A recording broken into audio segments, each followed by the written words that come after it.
Hello and welcome from rainy and beautiful Scotland, where the Conference of Parties 26 is now running out the second week. And we are happy to welcome you on our offline and online combined event with fantastic speakers today, which is entitled as Fossil Fuel Divestment, Climate Justice and Just Transition for All. Please just put your names in the chat, introduce yourselves and type us and let us know where are you watching us from, and we will be welcoming you and asking questions and having a Q&A session at the end. And now we will have a panel of 6 speakers and 1 video presentation, which we see in the middle. And we will start from introducing today's event and introducing myself. I am Dr. Svitlana Romanko. I will be moderating today's event on behalf of Laudato Si movement as a Zero Fossil Fuel campaign manager for Laudato Si movement, formerly known as Global Catholic Climate Movement. And we are welcoming our first speaker and our dialogue on a just transition, who will be Lorna Gold. But before, I would like to start by thanking our partners, Operation Noah, Green Anglicans, World Council of Churches, Green Faith, CAFOD, Christian Aid, SCIAF, Cheer Fund, Eco Congregation Scotland, and the Laudato Si movement team who have made this event possible today. This is, again, a reminder that this event is set up both as an online and in-person event. We will welcome our speakers shortly and save all Q&A session to the end. If you have any questions, please send these in our Q&A boxes and we will ask them in the end to each speaker. You can upvote questions by clicking the thumbs up icon. Please direct questions to specific speakers if you can. So let us begin, and we are delighted to welcome our first speaker, Dr. Lorna Gold, who is the chair of Laudato Si movement and movement building director for Faith Invest, and she previously worked at Jakarta, the official overseas development agency of the Catholic Church in Ireland, and supported the Irish Bishop Conference to divest from fossil fuels in 2018. She's acting chair, as I've said, of the whole board of directors of Laudato Si movement and a member of the Vatican's COVID Commission Economic Task Force. She also lectures part-time in climate justice and social policy in Maynooth University, Ireland. Please, Dr. Lorna Gold, the floor is yours. Thanks, Svitlana. It's so lovely to be here today, also to meet everybody who's here in person, but also all the people who are joining us online. I'm going to just give a little bit of an overview of the impact that faith divestment has had, and talk a bit about the experience of the Irish and the Scottish bishops' divestment in recent years. I think it's fair to say that the impact of faith divestment faith institutions that have divested has been very, very significant. Overall, the divestment from fossil fuels movement over the past 5-6 years has grown to over $39 trillion in assets. That sum is made up of many, many different institutions, over 1,500 institutions in total. Of those 1,500, 500 are faith institutions. They roughly represent 35% of the overall institutions who have divested from fossil fuels. And then of those 500 faith institutions, 307 are Catholic institutions. So Catholic institutions make up at present a disproportionate number of the overall faith institutions that have divested. And this, in my view, is not surprising.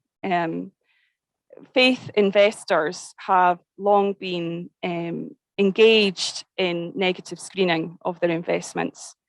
In fact, they could be seen to be first movers in this area. In right back as far as the 1980s, 1990s, screening out many areas of investing that they regarded as, in the Catholic world, you could say sin investments, in other faiths, investments that were not aligned to faith values.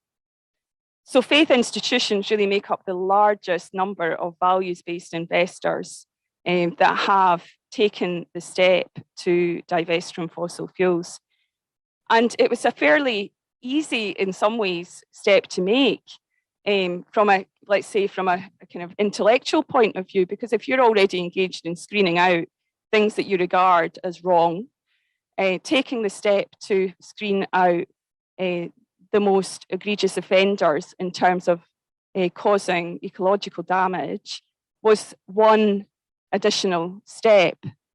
It involved in the Catholic world, I think, a major step change when Pope Francis issued Laudato Si, because Laudato Si in many ways enabled the Catholic community to catch see that really enabled the Catholic Church with a bit of support from theological support and practical support from organisations like Trócaire, like Skiaf, to take the bold step of announcing their divestment from fossil fuels. I was lucky enough back in 2017 to meet Mark Campanale, who's next to me, and someone who'll be known to many people, Bill Mckibben, in 2015 actually, when he came to Ireland ahead of the COP. And it was a very impactful visit. He stayed for a very short time, but in that time, in a sense, awakened the Catholic Church in Ireland to the need to divest from fossil fuels. And not just the Catholic Church, the entire country. And Trócaire, as the Catholic development agency of the bishops, engaged then in a process of really awakening the whole country to the need to take this step to divest. And with the support of Carbon Tracker, Mark, and Bill Mckibben and others involved in 350, we were really behind a massive nationwide campaign, which resulted not only in the Catholic bishops divesting from fossil fuels, but also the Church of Ireland, more recently the Presbyterian Church, and importantly, the universities. Maynooth University was the first where Trócaire is based, and then many universities that divested. And then eventually the government itself passed a law to become the first country in the world to divest its sovereign wealth fund from fossil fuels. That big win in terms of the climate movement and divestment movement would not have happened without the faith institutions. They were key to ensuring that this was a wider societal shift towards fossil fuel divestment. So similarly, before the COP, the Catholic bishops in Scotland have made this move. And many of us, some people who are not here today, including Francis Gallagher from Justice and Peace Scotland, who played a really key role, James Buchanan, myself, working in partnership with the church here, being in some ways a critical friend to the bishops, offering them support and enabling them to move forward and make a decision to divest from fossil fuels. And what has always been important is that we have couched our engagement with the faith institutions in terms of theology and practical expression of faith. And this is what is, in my view, what is most fruitful when it comes to engaging with faith institutions. Divestment is not outside the realm of faith. How we use our money, how we invest, what we choose to lend our energy to, our support for, is part of our faith. And it's part of what Pope Francis would call an ecological conversion. And in fact, both with the bishops in Ireland and with the bishops in Scotland, it has been through embracing an understanding of Laudato Si on care for our common home that the whole idea of divestment has made sense. Of course, divestment is not the last word in this story by a long shot. We need to engage in a just transition. And especially in Scotland, where the oil and gas industry employs so many people still, and there are many families dependent on that industry, it's unthinkable that the industry would be that divestment would be the last word. There needs to be government support. There needs to be a firm support for a just transition. And at the same time, that needs to be extended globally and needs to also be part of a fight for climate justice. And I think there's a lot of work that faith communities can do through connecting communities affected by the need for a just transition here in Scotland with that same, with the fight for climate justice in the global south. And the COP, in fact, has been a really important moment through SCIAF, through other agencies, of bringing people together to help those in positions of power to understand how this transition affects us all. It also involves us thinking beyond divestment, because without a transition in the finance industry, as I'm sure Mark is going to talk about, we won't reach the goal that we want.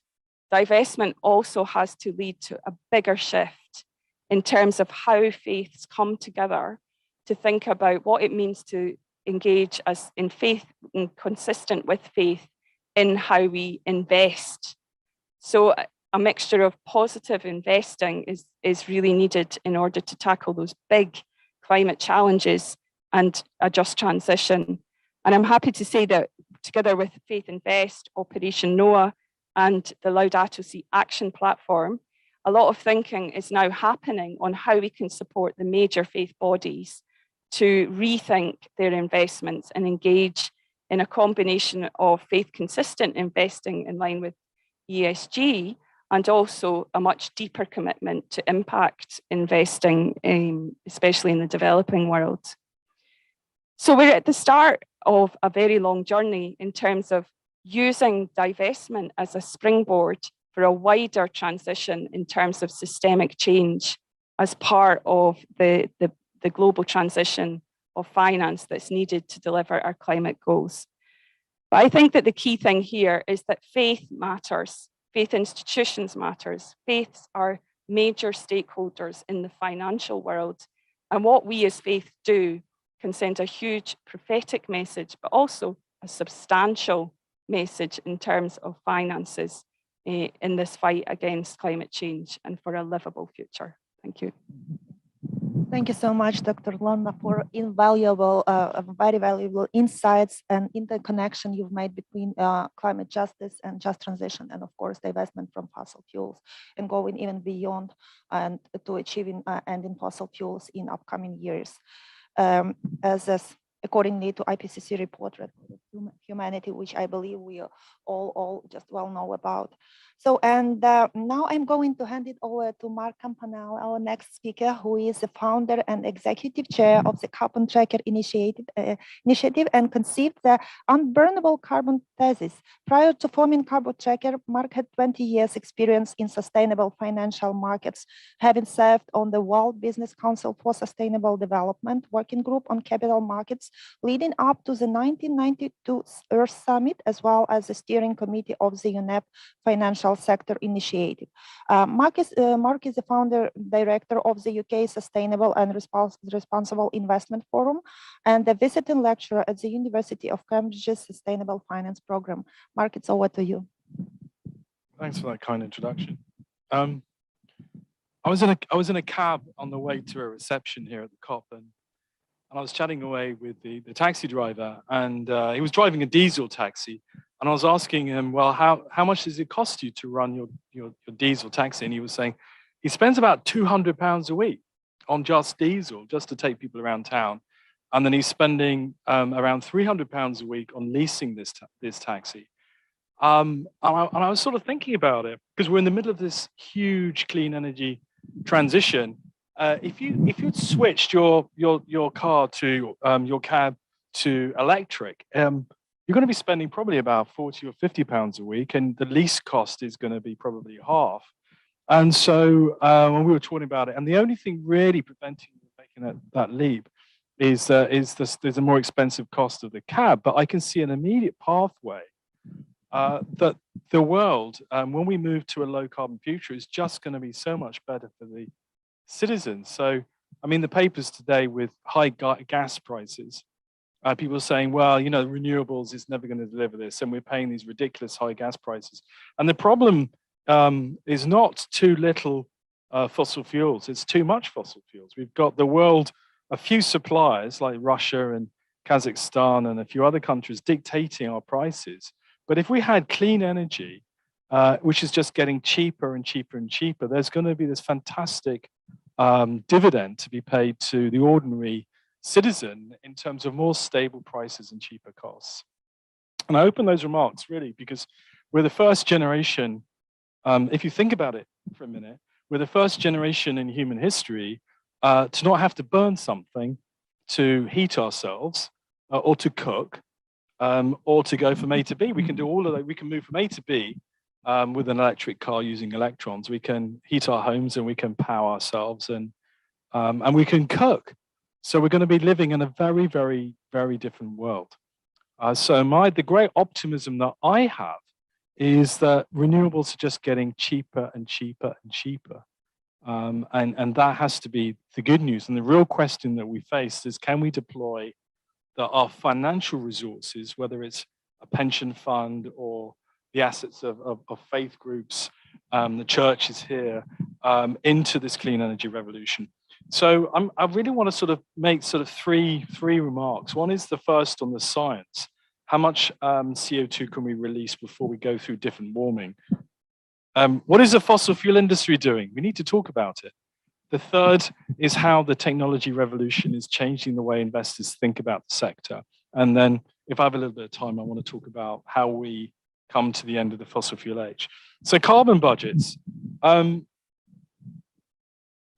If we were in a car and drove just straight up into the atmosphere, it would take us about 5 to 7 minutes at normal driving speed before we sort of exit the atmosphere into space. And we live in this very fragile ecosystem where the world has this just a very, very thin layer around it into which we put all of the warming gases, the carbon dioxide and the methane, that we keep pumping out in the millions of tons of CO2 a day. And at the moment, we release around 41 gigatons of carbon dioxide. You can ask me what a gigaton is. It's a lot of CO2 each year. And yet we only can release around 300 gigatons before we go through 1.5 degrees. Now, my maths isn't terrific, but we work out that we have about 7 years left before we go through the conditions associated with 1.5 degrees. We have about another 15 to 20 years before we go through 2 degrees. And we've not seen that level of warming in hundreds of thousands, if not millions of years. And we'll do that within the lifetimes of many of us sitting in our rooms. So time is against us. So the first thing is the carbon budget tells us that we must stop burning fossil fuels. And the International Energy Agency, and I bumped into Fatih Birol, who's the executive director here at the COP, and we were talking about it, is that they've said that to avoid 1.5 degrees, and it's not 350.org, and it's not Extinction Rebellion, it's the International Energy Agency, there's no space for any new investment whatsoever in coal, oil, and gas, starting from now. That's the drawing line. No new investment. He didn't say there's some investment. He said no new investment. So there's no space for any new coal, certainly no oil and gas. Now, there will be some maintenance because we need health and safety and these things need to be managed and declined, but no new investment. So that's very, very clear. So knowing the science and knowing what the energy modelers are telling us, what are the companies that sit in many people's pension funds, what are they doing? Well, the reality, and this is Carbon Tracker's research, in my group, there's about 30 to 40 analysts at Carbon Tracker, and there's more in the Tracker group. I've got people like the old head of oil and gas at HSBC. I've got the ex-head of research with Deutsche. So we're very kind of financially driven. So we analyze the plans of Exxon and Shell and BP, the ones that you'll find typically in a pension fund. They're planning a huge expansion plan. We know, we do understand this, don't we? They're going to invest around $1 trillion in projects which we know are not needed in a 1.5 degrees world. Who are leading this expansion? It's Exxon, it's Chevron, it's the large fossil fuel companies, it's the energy traders, it's the coal companies. And they know this, even though they know there's no space. And why did they do this? It's because their shareholders allow them to do this. So the divestment movement isn't making just a moral choice, but that's important that we make clear moral choices. We'll have to make financial choices. There is a better and wiser use of that capital. In my view, they should be doubling, tripling, quadrupling their investments in clean hydrogen. They should be spinning out their wind businesses and expanding their wind businesses. And when we hear about, well, let's engage with the boards of these companies. Well, if you think about it, what are we actually asking them to gauge over? What we're trying to do is defend a technology that's been around for 200 years. It's called the internal combustion engine. These companies' business model is based on you fire something up in an engine, which we haven't changed much in 200 years, to move from A to B. We don't need to do that. It's a bit like owning shares in Blockbuster. You remember Blockbuster? There were 80,000 people working in Blockbuster. You know, was there a just transition for those 80,000 workers at Blockbuster? We used to have to go down the video shop and book it in, and then we'd pay a fine if we took it back late. And all of a sudden, Netflix arrives. We're going to live stream our videos. We don't need to go down to the shop anymore. Were the shareholders saying, no, let's engage with Blockbuster for another 10 years. Let's engage for better videos. No, they didn't. The shareholders made a very simple decision, which was to sell Blockbuster by Netflix. It wasn't complicated at all. It was a technology change, and we have technology changes throughout history, from canals to the railways, from railways to cars, and today from fossil fuels to clean energy. So engaging to try and stop and defend the traditional technologies is really not, in my view, a sensible thing. And people wave the flag of fiduciary duty. I mean, the reality, there's no fiduciary duty to invest in bad companies. And as a ex-fund manager, my job was to sell what I thought were badly positioned companies and buy companies which were part of a sustainable future. And that, to me, is really the role of an investor in the future, and why many are exiting fossil fuels. So there's a clear financial case for what we're doing. And did everyone spot that Tesla is now $1 trillion market cap company? Who would have thought 5 years ago the richest man in the world is a renewable energy technology entrepreneur, not a coal entrepreneur or an oil entrepreneur, a renewable energy? And it just reflects where we've gone. So my last comment, I'm going to sort of stop here, which is, what does the future look like? And it's two things. One is we have to, as we divest, we have to invest. We have to invest in the future of these technologies. And there's 1 billion people without access to clean energy in the global south. We should be finding the right pathways to support access to energy at the village level, at the consumer level. We should be doing that. But we do need to get off fossil fuels. And the thing that we forget is the Paris Climate Agreement. There are 5 words that are not in the Paris Agreement. They are oil, coal, gas, and fossil fuels. They're the 5 words not in the Paris Agreement. And here we are in Glasgow trying to deal with climate change. It's a bit like trying to get off smoking and not being allowed to talk about cigarettes. I mean, that's the sort of the situation we're in the COP. So I think, and faith groups in the past led this, those that went through CND in the 1950s and marched for the campaign for nuclear disarmament, led by church groups, is we need what a number of us are calling a fossil fuel non-proliferation treaty. We need to get citizens, nations, churches around the table to say, let's give up our production permits, let's give up our rights to fossil fuels, and let's negotiate away all these permits that governments are still handing out knowing the climate science.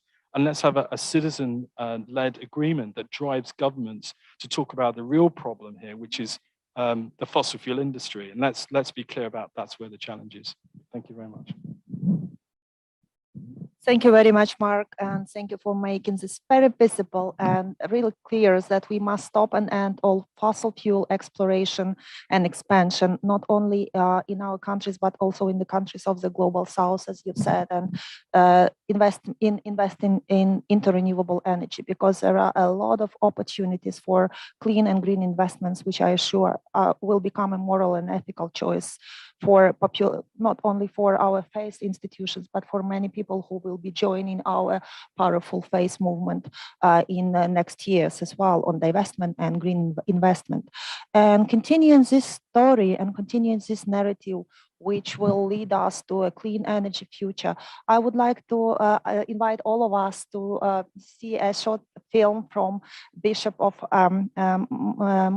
Nampula, Ernesto Manuel, in Mozambique, on Southern African Anglican bishop who calls to end gas, oil, and coal exploration in Africa. Maybe have the video, please.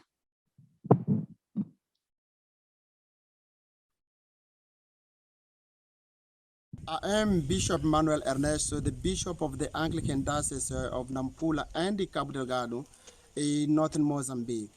I joined the church and the bishops in Southern Africa and in Africa in general in calling for a moratorium, a hold on fossil fuel prospection in Africa.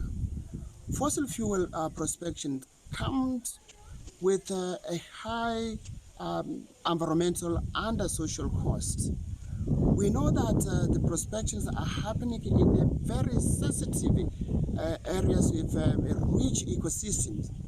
But we know also that the prospections are happening in very ancient communities. So here in our diocese, for example, in the Diocese of Nampula, we have over 1 million people are displaced in the Cabo Delgado. And we know that all began with the development narrative and the extraction industries coming to the area. So it is our prayer and our appeal that the world and Africa will come together in making a direct transition to clean energy. Africa has enormous potential in solar energy. So it is a time and opportunity that Africa and the world act responsibly in protecting the environment and protecting the local communities. So I thank you. And we are grateful to Bishop Ernesto Manuel, who made this video for us and who said very important words on stopping fossil fuel expansion in countries of the global south. As an ECOP, as we all know, this is so harmful exploration, which endangers a lot of lives and families and species and nature in general. And just the breaking news from this morning, the fossil fuel lobbyists on this Cop26, the number of them exceeds much the number of civil society observers. So in these circumstances, we need to stay up and call to ending fossil fuels, being very proactive just to fight this very powerful fossil fuel lobby as well. And after that wonderful video, we are welcoming Bishop Olivia Graham, who has been serving as the Bishop of Reading in the Church of England, Diocese of Oxford since 2019. She previously served as an Archdeacon of Berkshire in the same diocese for 6 years. Bishop Graham served as a teacher in Africa from 1974 to 1981 and returned to England to study at the University of East Anglia. She then moved into international development, working for United Nations and Oxfam in the early and late 18th. Please, Bishop Olivia Graham, the floor is yours. Thanks very much. Just a small correction, I never worked for the United Nations, but I did work for an NGO that was funded by the United Nations. There's a subtle distinction there. It's really lovely to be with you this afternoon. Thank you very much for having me. I'm here, I think, as the lead bishop for the environment for the Diocese of Oxford, and also as one of the 3 bishops who sit on the Environment Working Group of the Church of England. I'm delighted that Oxford Diocese is one of the now 3 Church of England dioceses which have divested from fossil fuels. I supported this decision, I pushed for it, and I hope that many other dioceses will follow very soon. Norwich declared its commitment to do this, in fact, last Saturday, and I think that we may start to see a domino effect now. That's what I'm very hopeful of. For us, we had been talking about these issues for a long time, but in March 2019, our diocesan synod declared a climate emergency and set a 2035 net zero target. Earlier this year, we divested from the fossil fuel sector, and we are working towards our net zero target by 2035. We've diverged a little bit from the Church of England target, which is 2030, for a number of reasons. We are grateful to the Church of England for setting that very high bar of ambition for net zero. And we also think that for us, it's not realistic, and we would prefer to take a rather slower approach. We think that some of the technologies we will need to rely on haven't yet been fully developed.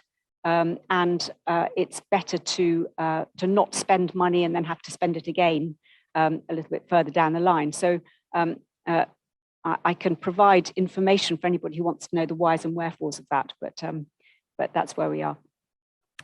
Net zero, of course, means that emissions are balanced by removal of carbon from the atmosphere and offsetting what we can't reduce. Our net zero plan as a diocese encompasses clergy housing, church, schools, travel, and some elements of procurement.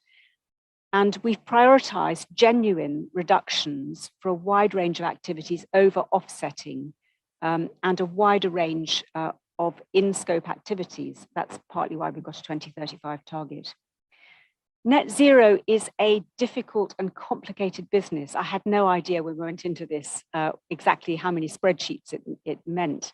The first 2 years of our net zero journey have been primarily planning around ensuring accurate data and solid processes, and working out the pace and timing of what we're doing in relation to national policies, such as decarbonisation of heat, and also our own staffing and financing of this journey.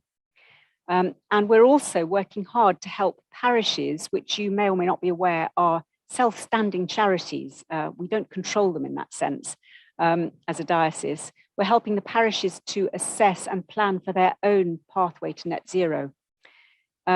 We need to get a really robust baseline about the reality of our carbon emissions. So church energy use, clergy housing, data from schools, data about staff transport. And we're working hard on all of this. It's taking up an enormous amount of staff time. We've got some wonderful interns who've been working with us. It's a slow and painstaking business. And we're working to help churches access the environmental goods and services that they need to take things forward. And we're continuing to encourage all of our churches to switch to renewable tariffs. I'm slightly hesitating to do this, but I think I want to address head on an elephant which is in the room before I get asked about it. And that's the fact that the Church Commissioners and the Church of England Pension Fund are not divested. Now, I know that there are those in this room, and we've heard from some of them, and also probably on the call, who are very, very critical of this approach. And I'm not here to speak for the Church Commissioners, but here is what I want to say about this. Currently, as you're all aware, there are 3 positions for shareholders. The first position is that you can sit back and enjoy your money and look for a maximum return on it. That's not an approach which is going to help the planet, and it is an approach which is going to cause further damage to the planet. And then there are 2 other approaches, both with the same end objective in view. And I think we want to hesitate before we demonize either of these. There's divestment, so that you mark a clear line, or there's shareholder engagement, which is looking to bring change. In the case of an individual diocese, I definitely support divestment. That's what we've done, that's what we're committed to. We're relatively small, we don't have the resources to engage with the oil and gas companies. But when we divest, we do need to be aware of certain things. First, that the shares that we're selling don't just disappear. When they're sold, in all probability, they will be bought up by those who aim to drill more, to extract more, to profit more, using their major shareholder clout to press for that. So while we may feel that we've done the right thing, that's not an overall moral win. The second thing is that I think we all need to recognize our current dependence on fossil fuels. Many of us get into fossil fueled cars. I'm fortunate enough to have an EV, but it was paid for by the church commissioners, not out of my pocket. So, you know, I take no credit for that. Most of us live in homes which are heated with fossil fuels. Most of us have been given COVID injections with hydrocarbon-made plastic syringes. The global south is particularly reliant on generators where the scale of renewables has yet to be developed. Cutting off diesel and gas to them will have a major impact on lives and healthcare. And of course, the resources which are needed to develop the photovoltaic panels and the wind turbines consume vast quantities of extracted minerals that need to come from somewhere, most probably the global south. Now, there's a whole can of worms here that we're not going to open up today, I don't think. But there are issues here about the mining of these minerals, about the labor conditions, about the indigenous land rights, and so on. You get what I'm talking about. So it's not straightforward. On the train today, I was chatting with a Nigerian delegate who said that for his country, divestment in fossil fuels would be a disaster if it were done immediately. The whole economy, literally the whole economy is built on oil, and it's going to take them a long time to transition. And what he said to me was, we need to walk in each other's shoes. The third thing is that many of the fossil fuel companies, clearly defending their own futures, are in the vanguard of hydrogen and other alternative energy developments. And that's only going to happen through investment. Now, I know that each individual oil company, fossil fuel company, has got its own route to this, and some are credible and some aren't credible. And there's discernment to be done here. But I think I want to say that whilst I am fully supportive of my diocese's decision on divestment, and I would be fully supportive and encouraging of other dioceses to do the same, I do understand the logic of the Church Commissioners and the Church of England Pensions Fund policy, which was agreed by our General Synod, the policy of engagement. I'm not going to talk in detail about the Transition Pathway Initiative and all of that, but it is a complex question, and it comes down to the age-old theological dilemma of balancing purity with kingdom messiness. Because good and faithful Christians hold different views on the right method to reach the same result. And I feel comfortable with that. Perhaps that's because I'm a good Anglican. There are, of course, other questions about the holding of fossil fuel investments. CCLA, which is a huge fund manager, and an awful lot of Church of England funds are in CCLA, decided to divest for financial rather than ethical reasons. And that's interesting in itself, but it doesn't mean that they won't reinvest if they think that that's the right thing to do. They haven't made that a principled decision. And of course, we'll have heard discussions around whether those who hold on to fossil fuel stock may be taking the greater risk of finding it worthless by 2035. I'm no expert on any of this. I'm not an expert on finance. I'm not an expert on the mechanics of any of this. I'm not a scientist. And I'm fascinated how very quickly it all gets technical. For us, the next few years are going to be increasingly about creating partnerships, about working on behavior change, about no regret infrastructure, elements of decarbonisation, and trialing some new technologies, and hopefully beginning larger scale work on infrastructure. We've heard already about the Just Transition. The Grantham Institute's Just Transition report, I think, is being launched on Friday. It's very timely. They speak of an unprecedented reallocation of capital, which will drive more and better quality jobs, revitalize communities, and reduce inequality, as well as delivering essential emissions reductions. The focus of this agenda is about ensuring the benefits and costs of change are fairly distributed. It's absolutely crucial that we get this right. And behind all of this, there's the global capitalist system. And lots of us have been talking a lot about this week. I was sent a fascinating paper earlier in the week by a chap called Duncan Austin. I don't know if any of you know him, who talked very interestingly about how back in the late 18th, 19th centuries, there was a reframing of greed from being a vice to being a virtue. And that's really where the trouble started. And I think that we have a challenge here to change the way that we look at greed, which is the basis of our capitalist system, and reframe that as a vice again. And we just need to wonder what it's going to take to do that. I've been very struck by listening to lots of different voices in the past few days. My Nigerian friend on the train this morning saying that a future without oil for his country is a terrifying prospect for ordinary people. I had listened to James Bagwan talking about how very few delegations there are here from the Pacific nations. I've listened to young people's voices of hope and young people's voices of anger and grief. And I've listened to indigenous voices and the pain and grief and impact which all of this is having on those who are really on the front line of climate change.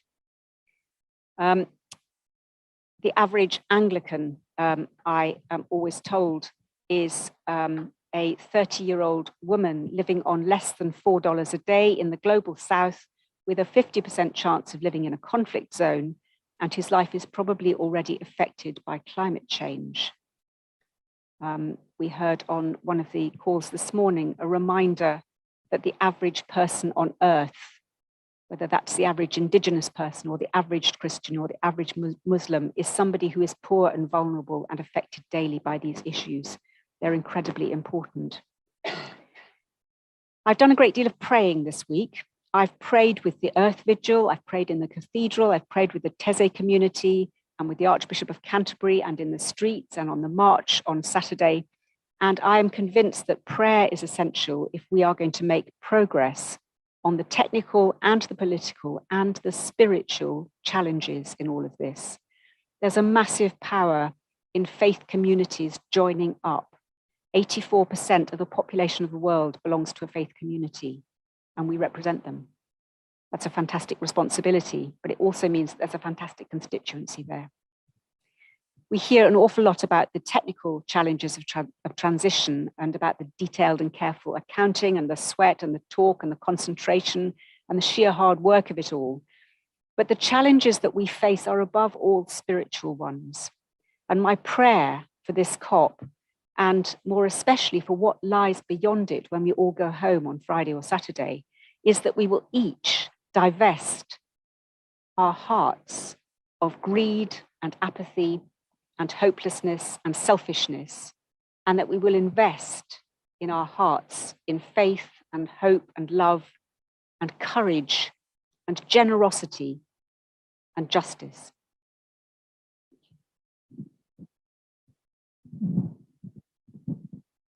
Thank you, Bishop Olivia Ray, for enriching our dialogue with your insights and actually for your really brilliant remark about the elephant in the room and the pension fund of the Church of England. That actually reminded me of what Mark said as about fossil fuel non-proliferation treaty, which emphasizes on another elephant in the room, who are fossil fuels in every room, and especially in this Cop26.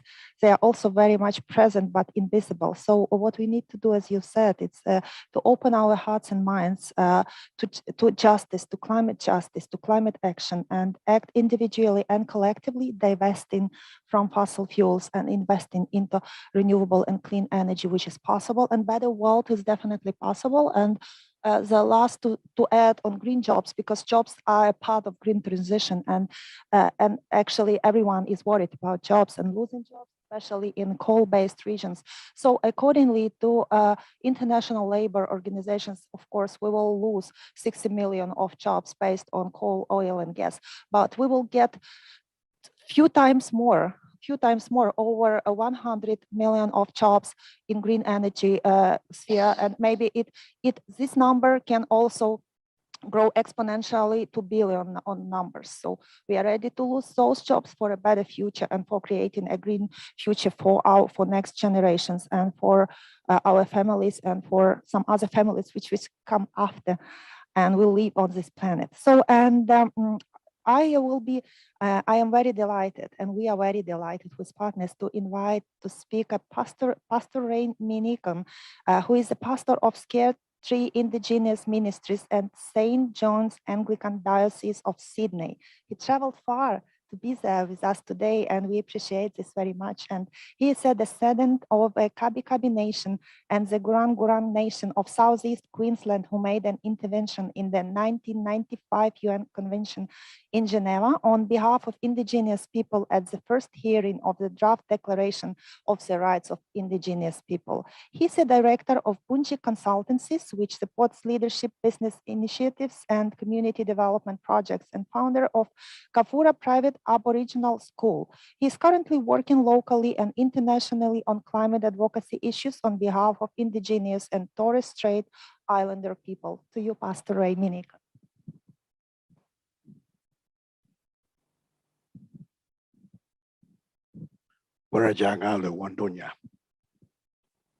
Let's just sit down together in peace as one. It's good to be amongst the faith community here today. And you're the only ones who give me a small amount of hope for my people and for my land, and not just only my land, for the land of other indigenous peoples. One of the characteristics of indigenous peoples is that we like to walk backwards into the future. We want to walk in the footsteps of our ancestors. The only other institution that does that very well, or very poorly really, is the church. It tries to walk backwards into the future based upon the teachings of its founder. But I think it sometimes is misguided by its own greed and lust for power.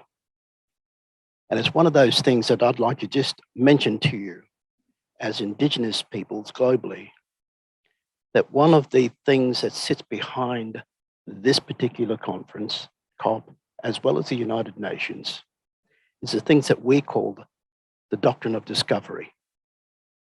And it's these doctrines, these papal bulls that gave a lot of nations like Spain and Portugal and others to come and invade us and show no mercy towards us. Whether it be Africa, South America, the Americas, Australia, these nations came and invaded us. And they devastated us. They mutilated us. They committed genocide. And many of them still are. On our lands and in our lands and to the people.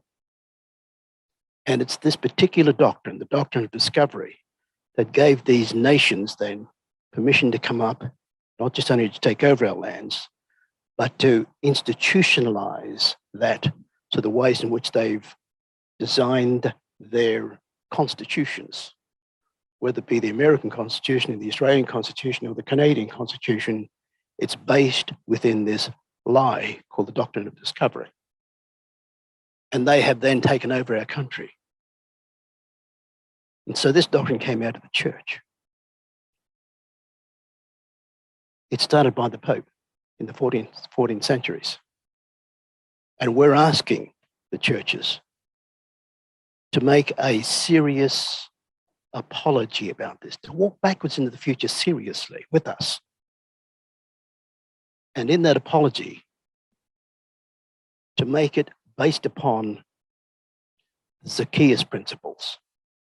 If you've harmed somebody, you will recompense appropriately, whether it be Africa, Asia, the Americas, the Pacifics. All of us are suffering from the ways in which these countries have invaded us and destroyed us. And what's so hypocritical about it when I come here is that these very nations at the United Nations are those same nations who are telling us how they're going to fix climate change. That's so hypocritical. And I get a little bit tired and deeply sick by some of the rhetoric that comes out of this. If you look, for example, at the Australian and perhaps even the Brazil pavilions here at Cop26, you will see that the Australian pavilion is supported by the fossil fuel industry.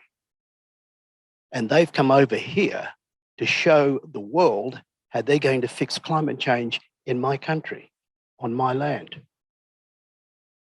What hypocrisy. What deceitfulness. What pure lies that are being told at this international forum here. And for us as indigenous peoples, we see that the UN is giving permission to this to happen. Is the church giving permission also? This is the question that we, who are followers of the Jesus way, are asking our churches too. Because you too have supported your governments, as well as your industries, to come into our countries and gave them permission to do to us what you wouldn't do for your own families or your own communities. There is no love for us here. We don't feel it.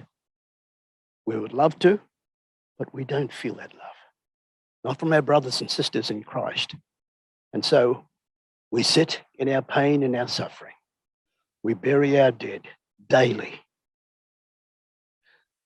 And we look for hope in the church, but it's an empty hope because we don't see the kinds of outreached hands that we'd love to see that Jesus demonstrated from the cross.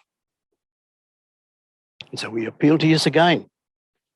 Consider the doctrine of discovery and the power that it has held in history over not only the church, but the nations that have set themselves up in our countries, in our nations, and then sought to destroy us, to exclude us, to marginalize us, and not hear our voices. We're sick and tired of it. We're fed up with it. And in terms of reinvestments or divestments, we know that the church has been a part of this incredible sin, this incredible evil. And it's done it deliberately and continues to do that deliberately. I don't see the church even coming to a place where it will repent of its sins or even think about that. And I don't know how to make that happen. And we, as indigenous followers of Jesus, brothers and sisters in Christ, we appeal to you again. Look at how you're reinvesting those divestments, because we sit here also with our hands ready to reconcile. And you will notice too, in the reconciliation process or in the philosophy of reconciliation, it's always the most wounded will put out their hands and say, come on, let's be reconciled. It's not the aggressor, it's not the perpetrator, it's the victim. And we're the victims of all of this, even here at Cop26. We are not the perpetrators, but here we are again, stretching out our hands as indigenous peoples who are living in our lands now, under these foreign governments and under these foreign systems, who are taking all the resources that we have and hold dear to ourselves, including our knowledge. And it's like what Jesus said, you do not throw your pearls before swine. And that's what it looks like for us. All of our pearls are being ripped up by pigs and dogs. And we just can't go any further along these lines as indigenous peoples, whether it be Australians, Canada,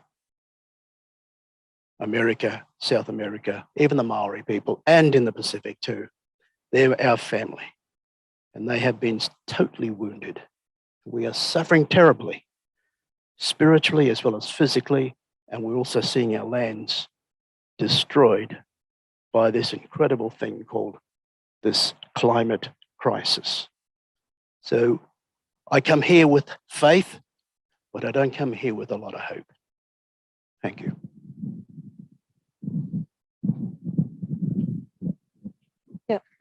Thank you, Pastor Ray Minniecon, for your prophetic inputs. And we are delighted to pass the floor to the next speaker, who is Sally Foster-Fulton, head of Christian Aid Scotland and ordained Church of Scotland minister. Originally from South Carolina in the USA, Sally studied in Columbia Theological Seminary and Glasgow University. She was ordained in 1999 and served as Associate Minister of Dunblane Cathedral from 2007 to 2016. She also served as a convener of the Church of Scotland Church Society Council from 2012 to 2016.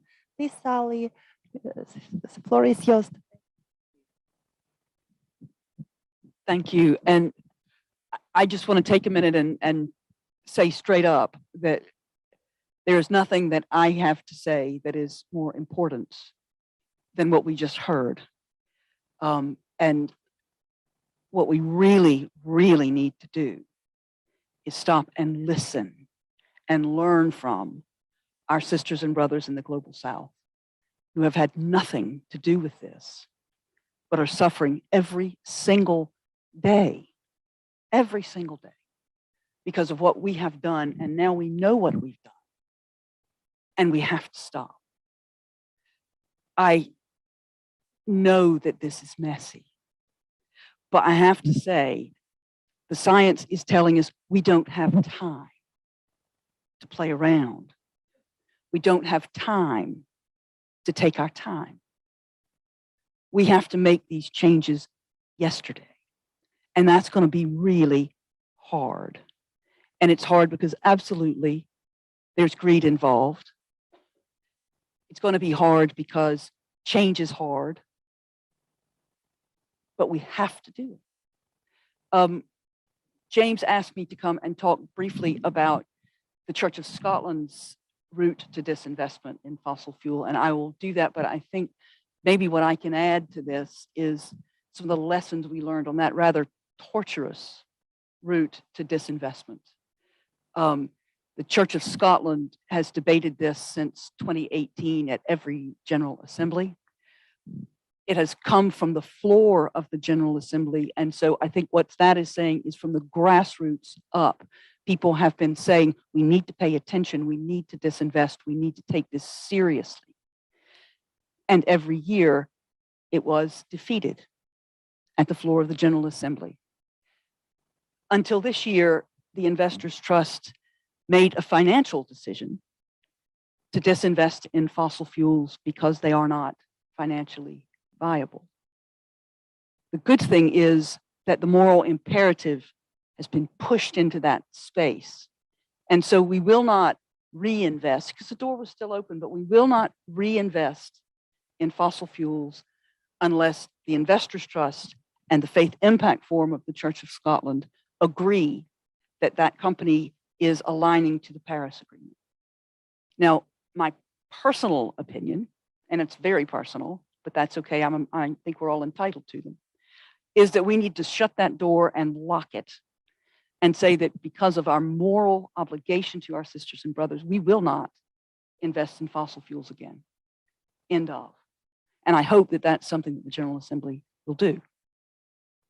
But we are making steps. One of the other wonderful things that has come from that decision is that there is now an ethical finance working group who are going to report to the General Assembly in 2 years to really say, not just about fossil fuels, but across our investment, what is the ethical way of doing this? And it is not going to be simple, but we're clever people.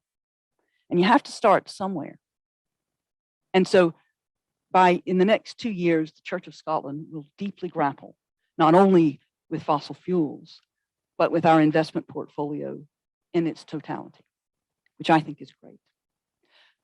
I want to come back and talk a little bit about one of the things that was used, and I'm not saying this as being cynical, but a deeply held argument that I think is critically flawed, and that is about engagement with fossil fuel companies.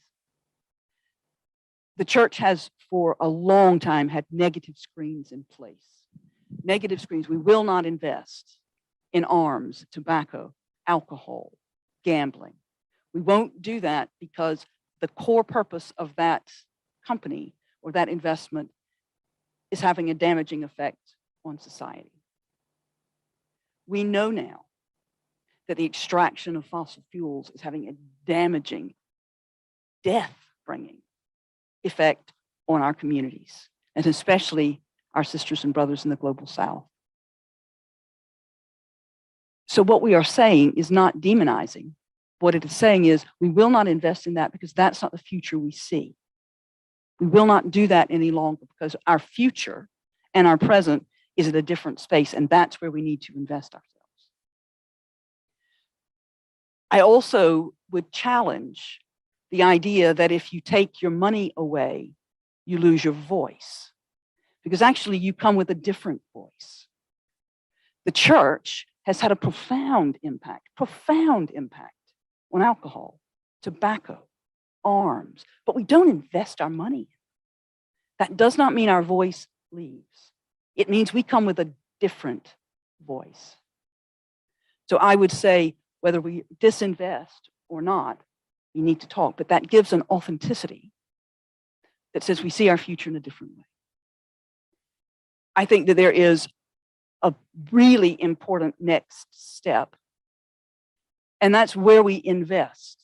So it isn't enough to say, well, we'll take our money, we'll disinvest. But where are we going to put that money? Put our money where our morals are. So reinvest that money in renewable technology. Reinvest that money in communities in the global South so that they are not forced to follow our dirty footprints into the future. We walk backwards into that future, but do that is going to take money and investment and commitment. Not one country, not one has lived up to its promises in the Paris Agreement. Not one. That's appalling. It's shameful. And we should be ashamed and stop it. And I hope that we move forward in Cop26, but I hope if we don't, that we don't stop yelling from the rooftops and taking our investments and making those changes, because that's the only way that justice will come. I got this, I was handed this. We have climate conversations at 11 o'clock every morning at Sandiford Henderson as part of what Christian Aid is contributing. And they're interfaith conversations. And I was handed this card as I was leaving, and I thought, I really don't have anything else I need to say. It's on this card. And it's from the Brahma Kumaris Environmental Initiative. And it says, following your dream, and it gives you a sentence. The more powerful, positive, and detailed my vision of the future, the more likely I am to achieve it. We are running out of time. We need to own that and stop making excuses for ourselves and live out that gospel imperative to live justly, to love mercy, and to walk humbly. And I hope we heard our brother. And I hope we listen to that wisdom and stop messing around. Thanks.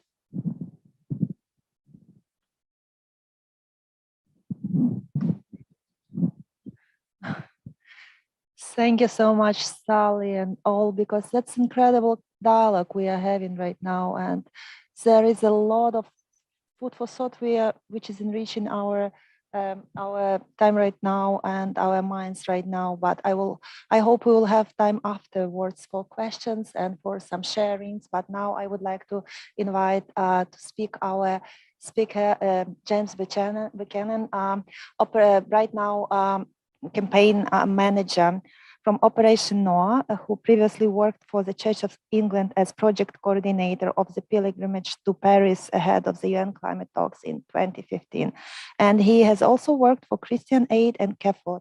James, over to you. Welcome. Thank you, Svitlana. Hopefully I'm looking in the right place for the camera. Thanks so much to everyone who's here in the room today, and thanks so much to everyone who's following along online as well. And thank you to all the speakers for your inspiring contributions. So as Lana said, I work for Operation Noah on the Bright Now campaign, which encourages UK churches to both disinvest from fossil fuel companies and to invest in clean alternatives. So we've worked together very closely with Laudato Si movement, Green Anglicans, World Council of Churches and Green Faith, on a series of global divestment announcements. I really, first of all, just wanted to say how grateful we are for this partnership that we've built over the last few years. As I think may have already been mentioned, just last month, a record 72 faith institutions from 10 countries, including 37 from the UK, announced their divestment from fossil fuel companies in the largest ever divestment announcement by religious institutions. And these included the Catholic Bishops' Conference of Scotland, as Lorna mentioned, and all the Catholic dioceses in Scotland. The Central Finance Board of the Methodist Church in the UK, which itself had kind of gone through some of that process of discussing, as Bishop Olivia was talking about, that process of, should we engage with, should we divest from these companies? They set a sort of 2020 deadline for when they would divest from any oil companies not aligned with the Paris Agreement. And they decided none of them were aligned with the Paris Agreement, and therefore they made that decision to divest.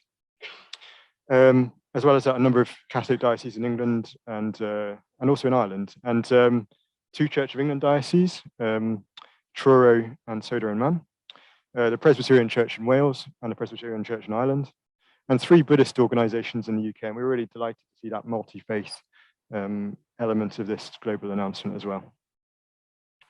I think it's already been mentioned a bit, but just to say briefly about fossil fuel divestment, perhaps the aims of it.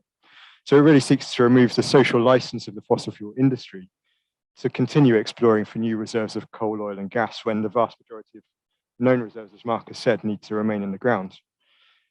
I think the topic of this event today is obviously around, we're here at the COP, the just transition and need for climate justice. There is a need for a just transition for workers in the oil and gas industry, and that's, as Lorna said, hugely important here in Scotland. What I would like to see is that the oil and gas industry doesn't fall off a cliff edge, but actually that we start that transition now and we start it fast. But I think it's also important to say that climate justice for me has to trump everything. And actually people in the global south, as Pastor Ray said, as others have said, are already hugely affected by the damaging consequences of the climate crisis. And we need to listen to those voices, and that has to come first. So as well as fossil fuel divestment, so investment in climate solutions is hugely important. And some churches have already been engaging in this. I'd like to just maybe mention one example, which Bishop Hugh Nelson, a bishop in the Diocese of Truro, mentioned in a webinar that we did a couple of weeks ago. So he said, since divesting from fossil fuel companies, the Church of England Diocese of Truro has invested nearly £2 million in infrastructure funds that are directly investing in renewable energy. So I think that's a great example, and I'd love to see more dioceses and national churches following their lead on this as well. So while I've been here in Glasgow, I've obviously seen a number of faith groups and faith leaders who are calling for climate justice and calling for action from our governments. I think that's hugely important. I think it's really important that sort of as faith groups, I think our political advocacy will carry more weight. It will have a bigger impact if we can get our own house in order ourselves and be seen to be taking action on these issues. And I think that's why one of the reasons why divestment and investment is so important. Just perhaps to mention a couple of things, got some slides that hopefully you can see online here and in the room. So in the Church of England, which Bishop Olivia has mentioned, we're really grateful to the Diocese of Oxford for being one of the first dioceses to divest from fossil fuel companies. There are now, well, in this graphic you can see 4, but it's actually 5 as of the weekend just gone by. As Bishop Olivia said, the Diocese of Norwich has just voted to divest from fossil fuels companies at their diocesan synod at the weekend. So that's really great news. As you can see from this graphic, there are, well, 4, now 5 dioceses that have announced their divestment from fossil fuels. There's actually a lot of dioceses that are no longer investing in fossil fuel companies, but haven't actually made a public commitment not to invest in fossil fuel companies in the future. And we want that to happen as soon as possible. A lot of these dioceses have investments managed by CCLA, which Bishop Olivia mentioned, which made that decision not to invest in fossil fuel companies for financial reasons. But a number of those dioceses that are in that in the green zone, let's say, the green, if you're looking at it as a traffic light system, a number of those dioceses that have made a commitment to divest from fossil fuel companies have investments with CCLA, and they approached CCLA and said, we don't want to invest in fossil fuel companies in the future. And CCLA said, we have no plans in anytime soon to reinvest in these companies, which is good news. So those dioceses that have made this decision, and we want more to make that decision, are making a hugely important decision, because CCLA now, I believe, will probably not reinvest in fossil fuel companies, because there are these dioceses which are in the Church of England funds that have made that decision. So CCLA would actually need to inform those dioceses, and I don't think that's going to happen. Next slide. Yeah, Diocese of Norwich, which we just mentioned, has divested just in the last couple of days. We were delighted that Bishop Graham Usher, who's the lead bishop for the environment in the Church of England, actually voted in favour of divestment in his diocese. He continues to support engagement at a national level, but supported divestment in his diocese. I think it's also important to say that these calls for divestment in all the different churches, it happened in the Church of Scotland, it happened in the Methodist Church, the United Reformed Church, and it's happened in the Catholic Church as well. The young people, the young adults, they're calling for divestment. They're calling to church leaders, to people in decision-making positions, to divest from fossil fuels. And there's a really good piece of research which Tearfund did, which showed that young people, 9 out of 10 of them are concerned about the climate crisis, and only 1 in 10 of them believe that their churches are doing enough. I think that says quite a lot. And I think one of the big issues that they often speak out about is on divestment. And that's one of the first things they believe their churches should be doing. So I'll leave it there. Thanks so much to all of you who've supported this campaign and continue to support it, and looking forward to the questions. Yes, thank you so much, James and all. And now we are opening, and we are grateful to our audience today who is with us physically, and we are expecting some questions. And there is an opening for Q&A session right now. And if you would like to ask a question, raise your hand, and I will be following with you with the microphone. And please, if you also can and would like to ask some question directed to specific speaker, if possible. And we will also will take a few questions from the Facebook, YouTube, and all social media for our supporters who joined us online, of course. So there will be a time for that. So, Q&A session open. Yes. Please introduce yourself very quickly first. My name is Val King. I'm a member of Christian Climate Action. I'd like to ask the panel, and not just put Bishop Olivia on the spot, about the argument for continuing engagement, but specifically what has been achieved through engagement with fossil fuel companies. I think we'll start from maybe, because the question was to a panel. Who would like to take? I think James. Yes, James. Thanks, Lorna. Good question, Val. I think for us, when this topic comes up, I think there are 2 things. One, people might argue that there's been some progress as a result of engagement. But what I'd say is that progress enough? And is it anywhere near enough, given the urgency of the climate crisis that we're facing? And I believe the answer to that is no.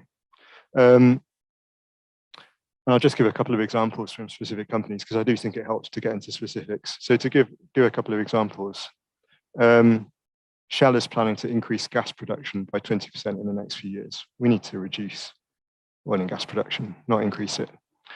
BP is planning to drill for gas on the edge of the world's largest cold water coral reef. It's not just climate impacts, it's impacts on biodiversity, it's impacts on human rights.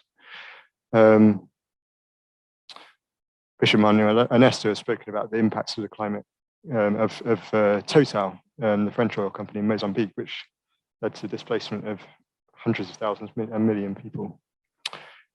And Total is actually planning to increase fossil fuel production in the Arctic in the next few years. I thought we'd gone beyond having this conversation, but obviously we haven't.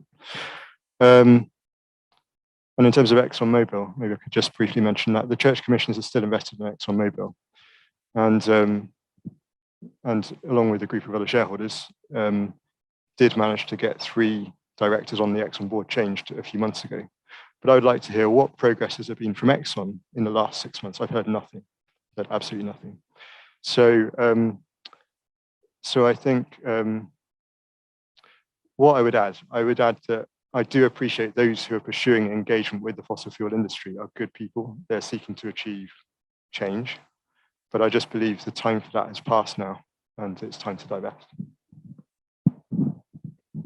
Really quickly, I think one, again, going back to that engagement and the purpose of our engagement, and going back to the reasons for those negative screens, you know, if we followed the logic, then, and I've stolen this from a colleague, but I'm going to use it anyway.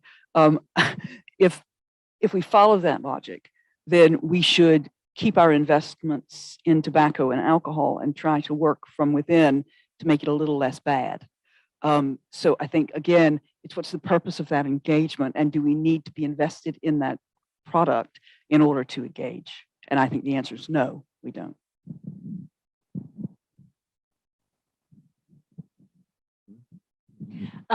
I defer to James, who will have the absolute up-to-date information on this. I haven't followed the ins and outs of it very closely, but what I do know is that the Church of England is committed to divesting by 2023 of any fossil fuel company which is not aligned with the Paris goals.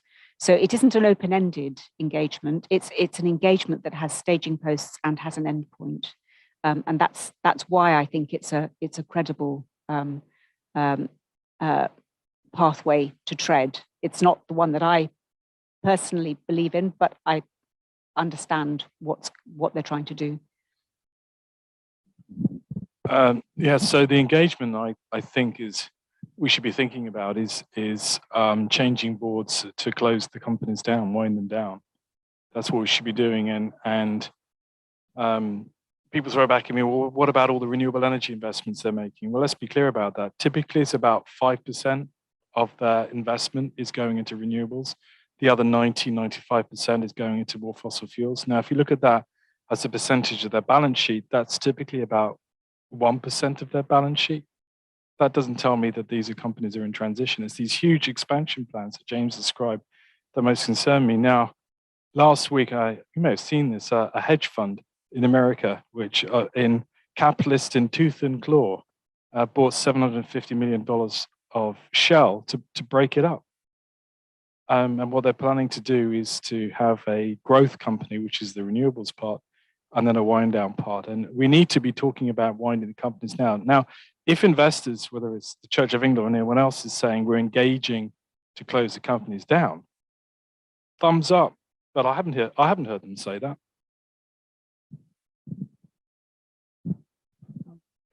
Okay. Yes, thank you. And may we have one question from social media and followers and supporters, please? Thanks, Lorna. Lots of questions have come in. I'll direct this one to Lorna, if that's okay. Does divestment necessarily translate into green impact investment? I'd say Mark can probably answer this one better. I don't think it necessarily does at the moment. I think that the approach is that through a kind of divestment approach, it's adding one more screen to the portfolio of investments. So it doesn't necessarily mean that those investments are going in any particular direction. I think what we need to be thinking of now is proactively, what are the next steps in terms of investments and in terms of how we can use our investments as serious levers for change. And I like that quote that you gave: the more detailed we can be about the future, the more we will be able to reach that future. One of the programs that I'm engaged in Faith Invest is a huge initiative called Faith Plans for People and Planet, which is to get all the faith communities across the world, no shortage of ambition there, to outline in clear steps what they're going to do in the next 7 to 10 years to tackle the climate crisis. And to do it using all the different levers of change that faiths have. So you talked about voice and influence, about our educational establishments, about our transition to green energy, the transition to net zero. So that's a huge program, which will absolutely require significant investments, because as the statistics that's done the rounds for me this week is that one about 84% of people adhere to a faith community. I've heard it in various different forums, so there's something in the ether about this. That's 84% who adhere to a values base. Obviously not all that 84% and not all faiths, but the vast majority adhere to a vision of the world that involves protection of our environment and care for creation. Once that starts to rise up and the faith communities who have the assets, the asset owners, the owners of 8% of the lands, the Earth's land mass, according to the Atlas of Religions, 64% of schools in Southern Africa. Once that mass agrees in some way or sets out on paper what the transition looks like, it could be a pivotal shift. But as we've said many times today, and it requires investment, and myself and Mark are involved in some discussions around the scalability, and also Tier Fund, around the scalability of those investments and making those investments viable and practical and for the faith communities. But that's an exciting opportunity which is emerging now, and one that we really need to accelerate. If I can just very quickly add, the University of California, which is the one I know, of the $1 billion they took out of fossil fuels, they put $1 billion into renewable energy. And those are the kinds of things we should be looking at. And anybody who's been onto the Divest website will know that part of the divestment commitment is a commitment to invest 5% of your corpus into clean energy solutions as practical examples. Now, the one I know best is, as a group, is a Catholic Impact Investment Collaborative. The website's catholicimpact.org. And what they do is they publish the investments they've made on the positive side. And that's something actually any group could do. If you're going to talk about making the transition, put it up on the website. Tell us what types of initiatives you're supporting and what kind of investments you're making. And more importantly, and we talked about the need for access to energy in the global south, tell us what you're doing there as well. And that's often the trickiest bit, but there's some really important things you could be doing, whether it's through philanthropy, which is important, but actually with your portfolios, either individually or as a group. One of the important aspects of indigenous people, especially my people, for 60,000 years, we looked after our country. 200 years later, it's, ruined. But just consider that as an investment, that indigenous knowledge that could look after country.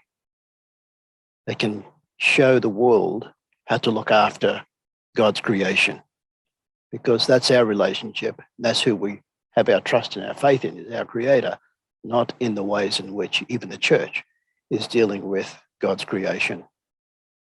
Think of that and invest in some of the incredible indigenous knowledges that are out there.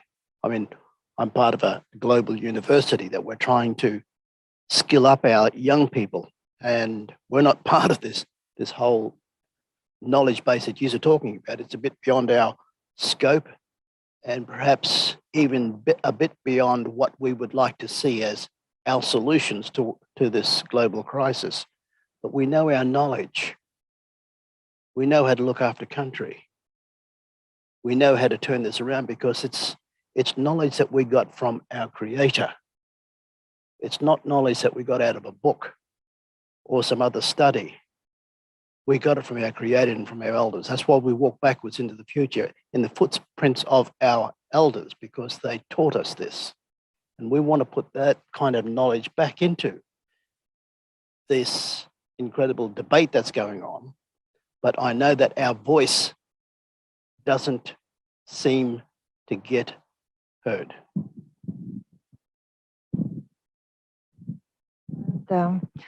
I would like to remind us that we will have another divestment announcement day in 2022. Please join us and contact us. You will see in the chat box our contacts, both Operation Noah in the UK and Laudato Si movement for Catholic divestment, and all our partners all over the world who support divestment from fossil fuels and investment in the clean energy. And unfortunately, we are run out of time, and we would love to keep those fantastic speakers for 2 or 3 more hours. Immense gratitude to all of you for visiting us today, for sharing your knowledge and wisdom with us, and your prophetic insights, which will become a good background for our prophetic advocacies that our institutions will be doing. And again, I would like to thank those partners who made this event possible, and not only possible, but also a success, as we all see. And these partners are Operation Noah, Green Face, Green Anglicans, and World Council of Churches, CAFOTS, KIAF, Tier Fund, and Christian Aid, and Eco Congregation Scotland. We would like to thank you all, and we would like to thank your audience who is here today for your attention, attendance, and for your active engagement with us today. And please just stay. We will have some time for tea and coffee, and we can speak more and we can exchange our opinions. And thank you for being here today. And thank you for our social media followers and those who attended and watched us online. We appreciate all of you, your time spent with us, and we promise to organize more such an impactful events, which you will have a chance to join with such a fantastic speakers as you were today. Thank you all so much.